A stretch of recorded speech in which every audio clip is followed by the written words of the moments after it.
wanted to welcome you to the latest in our series of Firm Optimist Talks. I'm Micheline Court, and we're taking your questions over text because we're just not that comfortable with the YouTube streaming at the moment, getting to learn all these new technologies. Tell me, guys, how are you? First of all, Ray, how are you doing in Athlone? We're doing good. You know, obviously, you know, the pause button is being pressed. We closed up on St. Patrick's Day. We kind of squeezed our last breakfast out of the kitchen, and you know, we've been kind of twiddling our thumbs, you know, since then. But you know, like trying to be philosophical and positive about it, and you know, doing what we're told to do and staying at home and all those things. Very good. Ross, I absolutely adore your cook-along videos with Shayna. They are fantastic. Her throwaway comments, she's an absolute star in the making. Tell me, you did that for a charity to promote a charity. Can you tell me a little bit about that? Yeah, it's just a charity called Grub, and essentially it's to feed some of the families in need. Usually these would be children who attend DESH schools, and then they would have an aftercare. So really, primarily that's where they really get fed. They get something during the day, and then they get something after school. And of course, if school isn't on, then that isn't happening, so to speak. So they were getting a dry goods pack, but essentially there was no fresh food in it. So a guy called Dennis O'Reilly basically got 5 tons of vegetables delivered to his back garden, would you believe, through I think Begley's vegetable purveyors, and himself and his sons basically bagged everything up and delivered them out to schools, and then they decided that they were asked really, could they do some more? So they had to go and raise some funds. So Dennis, with a couple of other people on the committee, has raised some funds. They're standing at now, I think, 250,000. That will feed a lot of the DESH school children and families in Dublin, and some outside Dublin as well. They're going national, so that's been great. Great. Did a little cook-along video to show them how to cook some very basic meals out of their food packs, really. And you can donate to the charity. I saw that by buying certain produce that can be delivered. Really good initiative. Really, really super. Can I move on and sort of talk about our industry a little bit and how the world of socializing and meeting up for a drink, dining out with friends has been turned on its head, and perhaps this crisis is forcing us to rethink what it means to be a restaurant. Ray, what do you think the post-COVID restaurant will physically look like? Yeah, I think it's a bit difficult now, Micheline, to kind of project ourselves, you know, probably 18 months, 24 months hence, you know, and then look back and say, well, how are we going to get there? You know, because there's still a big kind of void, there's a big kind of chasm to cross in terms of, you know, when will the industry restart and what will the industry look like? You know, before we get to kind of the post-COVID bit, I think there's going to be a lot of dealing with COVID that people are trying to get their heads around. And whether, you know, in the sense that we know it, you know, a nice meal out with friends and a bottle of wine and, you know, a bit of fun with the waiting staff and maybe the chef comes out, that sort of thing. You know, whether that experience is going to be completely, you know, consigned to history in the meantime. So, you know, it's very difficult to know. Like, I do think, you know, my glass half full sense would say, you know, eventually this thing will pass. You know, we get back to, you know, normal. It might be a slightly new normal. It might be a slightly different normal. But, you know, we get back to the traditions that we used to know and love. So I don't think fundamentally those will change, but I think it's the journey that we're going to have to go on to get there. It's very uncertain.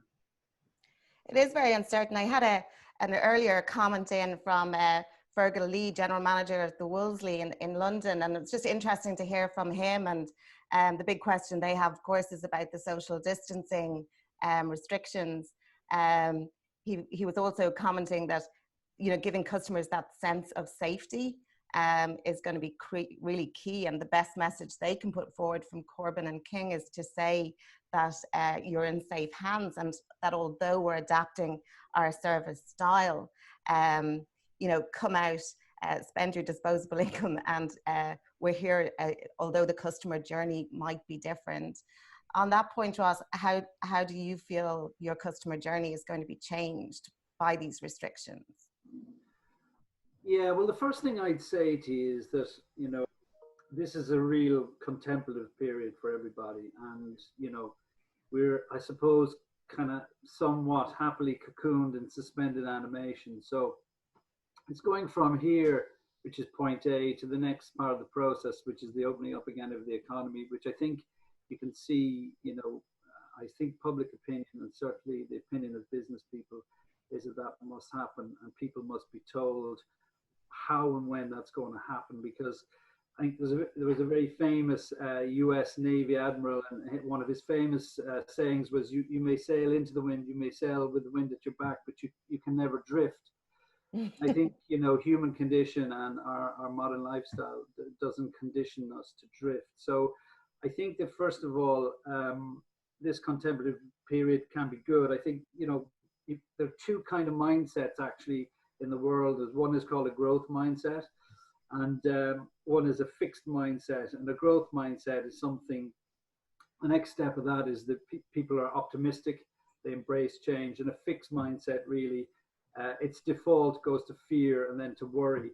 So what I like to do myself is to try and keep my mindset in the growth stage, so that, I don't spend the period that I'm locked down in fear and worry. And something that I like to think of on a daily basis is that I always project myself into the future, to a time when I'm sitting at a table or with friends or in a bar having a drink and thinking, Jesus, do you remember that time when we were locked down through the COVID? Because I do believe that life will return to normal, number one. That is an absolute surety, I would imagine. Of course, a treatment or a vaccine can't come fast enough. And I think that with the world's entire medical kind of resources looking at this, you'd have to think that that's odds on. I think getting from this point to that point, obviously, is what's concerning for business people, and in particular restaurant owners, because essentially we're a person-to-person industry. We employ people to serve people. And of course, the kind of the vision of our wait staff cloaked up like something coming out of a dairy parlor, so on and so forth, and trying to serve customers is really an anathema to us, because the basic magic of the restaurant industry is the emotional exchange. So the difference between buying food in a supermarket or getting takeaway and eating in a restaurant is the emotional exchange. It's the socialization of eating food. And I think that is going to come back. On your point just about what does the horizon look like, I think that people who are prudent about how they re-engage their businesses and reopen them, and people who have run them prudently will probably do okay. But it's quite obvious that we cannot go through this very marshy and soggy ground without, if our turnovers are going to be severely diminished, we can't go through that without some sort of help from government. Ross, going back to your comment there about it being, looking like a very different business, perhaps our staff being masked and gloved and with protective clothing. Fergal O'Connell from the 5-star Fitzwilliam Hotel has commented to us that, the customers may need to engage in a kind of self-service level, where there's nothing on the table. Maybe there's a side table that we help ourselves from. There's nobody to pour our wine. Now, that is certainly not going to stop me going out, because I am very tired of cooking for myself. So, but, Ray, do you think that people will be hanging their own coats and that, we'll be spraying them on the way in? Well, I think it goes back to even a more fundamental thing, Micheline. I suppose two things. Like the restaurant business as a business is very fickle anyway. Like your restaurants generally don't make any money. I was very privileged one time. I was president of the Restaurant Association, and Board Fáilte, at the time before it became Fáilte Ireland, and you had CERT, suggested that I would go to the restaurant show in Chicago and do some research. It was a very interesting thing to do. And my mission back then, 20 years ago, was to find out, probably, where we're going wrong in Ireland. We'd done a restaurant survey, an industry survey, going back into the mid-90s, And we figured out the restaurants made on average 4% profit. So for every €100 they took in, they made 4%. So it was kind of small money, and I wanted to see, what we could do to improve that. And long story short, the Restaurant Association in the USA, have about 200 people working, and they have the data, and they crunch the numbers. And their numbers at the time were that they make an average of 4.1%. So, the number was the same. The figures changed because maybe you had a restaurant turning over 5 million in the US instead of 500,000 here. So, 4% of 5 million was a bigger number than 4% of 500,000. But fundamentally, it's a very marginally profitable business. So every single cost that goes on, every disposable glove that goes on to that, every face mask that goes on to that, every thermometer check that goes on to that is going to impinge. And, the public are going to be squeezed for cash coming out of this thing. So they're going to be looking for value, and the restaurateurs' costs are going to go up. So that's going to be a very difficult circle to square. And I suppose, in recent memory, we have the financial crash, 2008 to 2010, 11. And the people who are in business then, know what it's like to kind of roll up their sleeves and go back to basics. And for the restaurants that weren't around then, it's going to be a very steep learning curve. And, whether you're going to have the same number of restaurants, whether people are going to say, listen, I might sit this year out, I'm going to put everything in the garage, I'm going to put it on pause, and I'm going to come back next year when things are a bit more, certain in terms of what it's going to look like. So, it is that journey to get there and make some economic sense out of it, because you can't run a business and not make money. This week, the Restaurant Association sent their 9-point plan to government. Our industry representatives are calling for 0% VAT, the continued wage subsidy, and moratorium on loan repayments. Would you like to comment on that, Ray? Yeah, I think we're going to need all of those things in whatever cocktail, can be agreed with the various stakeholders, be it the revenue, be it the local authorities for rates, be it the lenders for, or be it the landlords. We're going to need to do everything we can. But the first thing you need in a business is a revenue stream. So if there's nothing coming in, or not enough coming in, no amount of derogations is going to help that. Yeah. Ross, is there anything that you would ask the government to do right now? Well, I think that, if the industry needs help, it needs help by the way of grants as opposed to loans, because I think that, as Ray quite rightly pointed out, to navigate our way into opening up and through all these extra costs, probably in an environment where you couldn't put your costs up or your prices up, sorry. So we are going to need help with these costs. So, there'd have to be subventions as opposed to term loans with no interest, because I don't think that's really going to work, and that's not going to take us anywhere. And as Ray was quite rightly saying, we could get all the help in the world, but are the customers there, so on and so forth.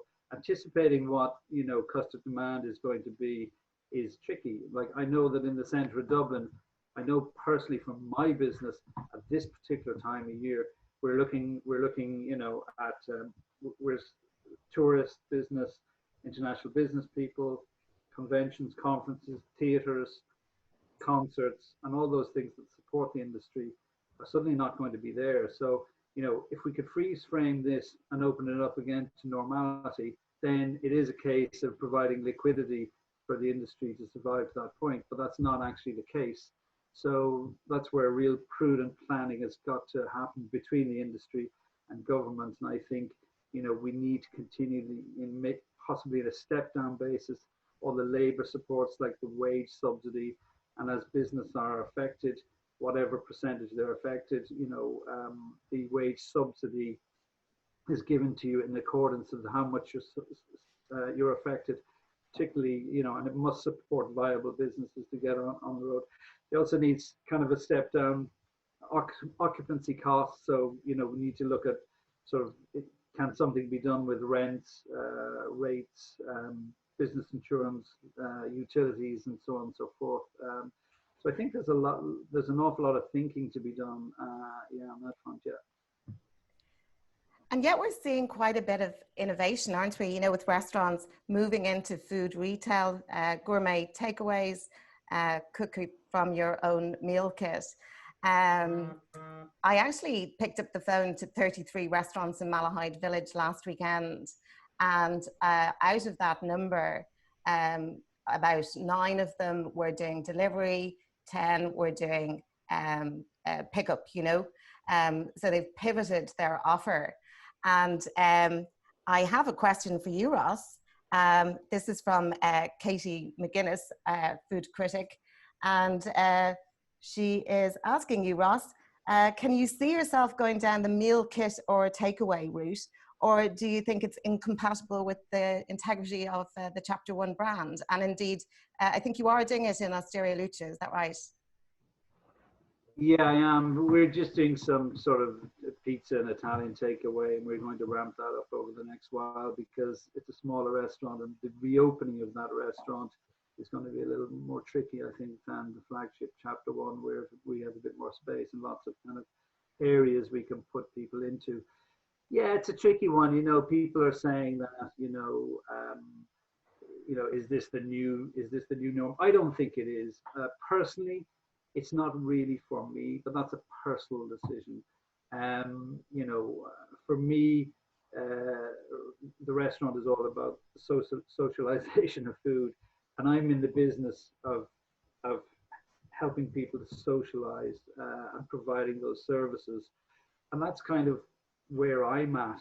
That's not to say that if people need to engage in whatever they have to do to survive, and that's it. You know, I've been I've been in the market for 27 years in Chapter 1, and thankfully we're kind of through that really tricky period of big bank loans and high costs and so on and so forth.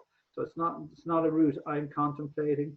I think that people have time on their hands now, and the would-be gourmet cook is probably very happy to go somewhere and get a meal kit, sit down, and almost like Lego for adults, to kind of have plenty of time to work it out. They open a few bottles of wine, put on the tunes, and suddenly they think they're, Derry Clark or whomever else it is.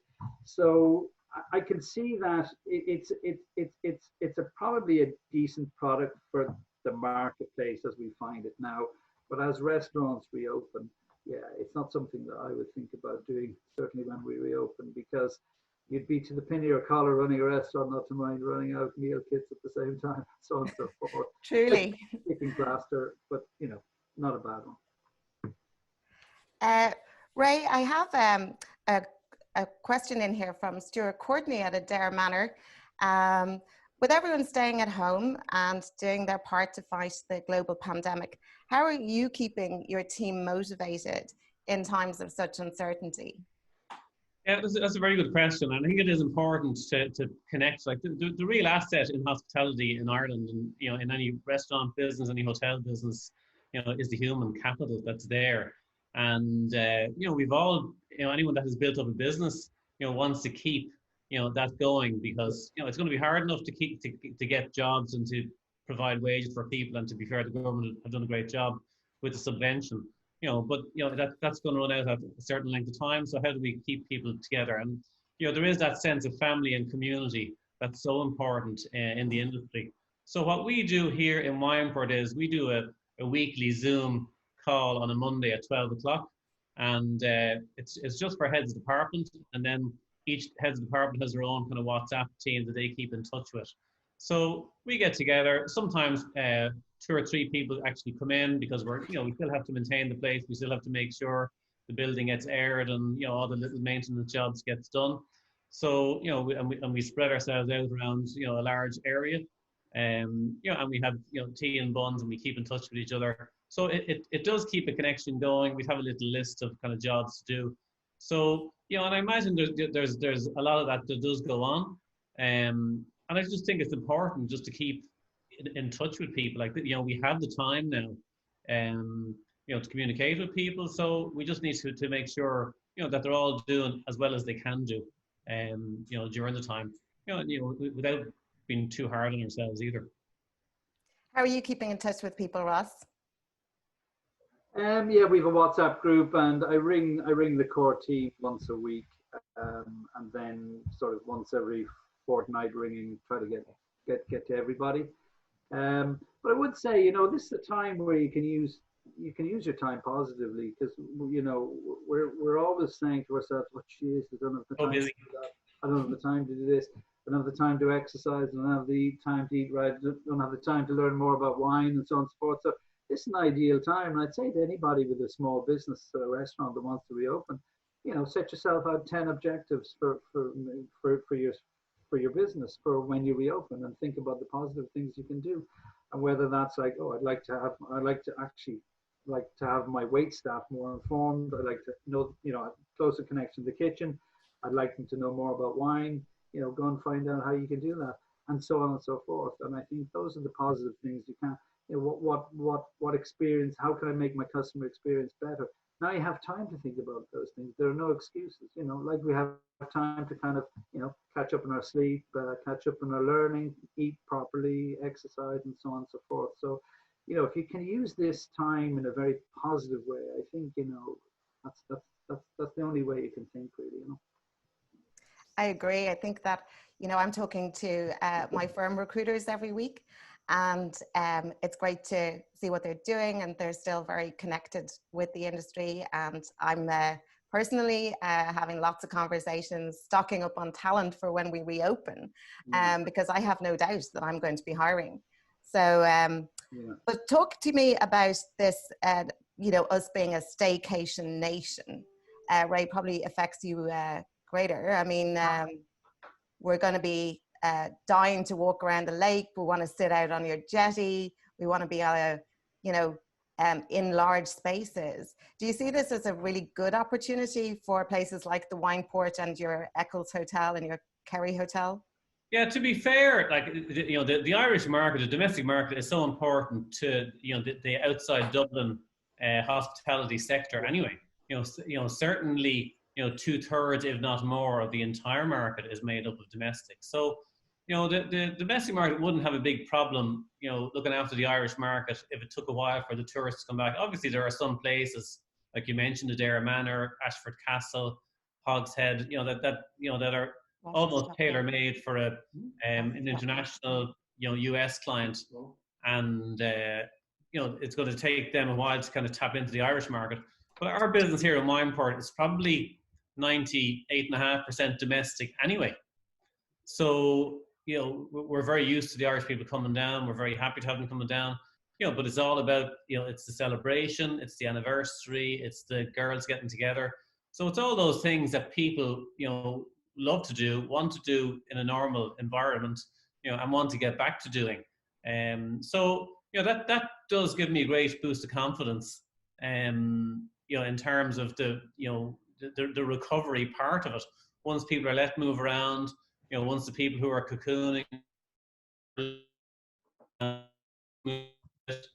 they will want to come out and spend money in Irish places, but they want to do it in a way, that they can have their breakfast in bed, or their private space, or their outdoor space for dinner, or whatever it is. So there'll be some adjustments to be made, and I know the industry is absolutely chomping at the bit to get out there, and deliver, a wonderful product. And I was heartened to hear Paul O'Connell on radio talking about, September and October this year as being potentially the new July and August, and that's certainly something to look forward to.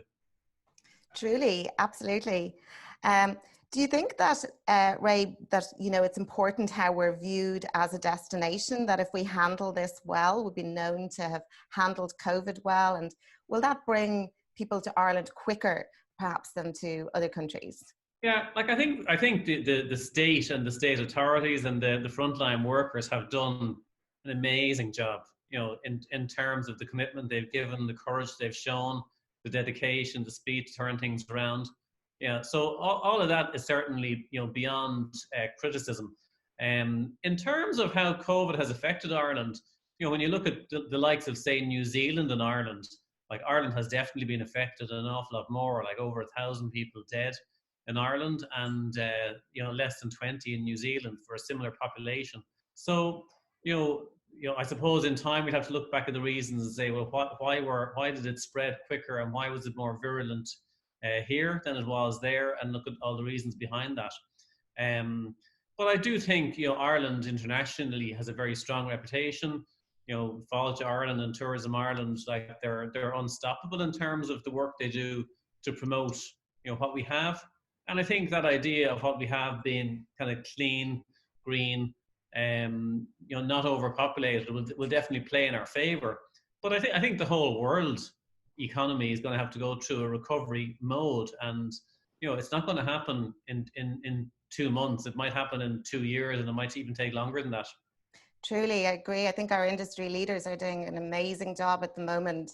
And with my recruitment hat on, I have to say I would quite like to search for that tourism minister and hire that job too.